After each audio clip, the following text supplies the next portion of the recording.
Ratusan masyarakat Kabupaten Ogan Komering Ulu antusias mengikuti pawai obor dalam menyambut bulan suci Ramadan. Berikut liputannya untuk Anda.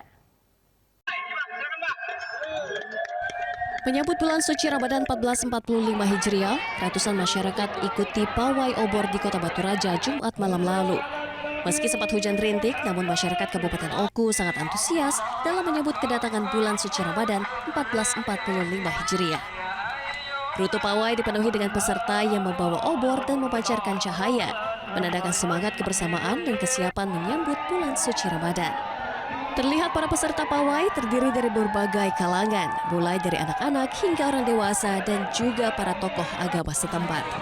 Mereka berjalan bersama dengan penuh kegembiraan sambil melantunkan sholawat dan doa di sepanjang rute pawai. Harapan kita bulan suci Ramadan dapat kita laksanakan ibadah dengan tenang, aman, nyaman, damai dan mendapatkan keberkahan sehingga diperoleh ketakwaan di hari raya yang fitri nanti. Kegiatan ini selain menyambut bulan suci Ramadan juga meningkatkan dan mengingatkan masyarakat untuk semangat menyambut bulan suci Ramadan pada tahun ini.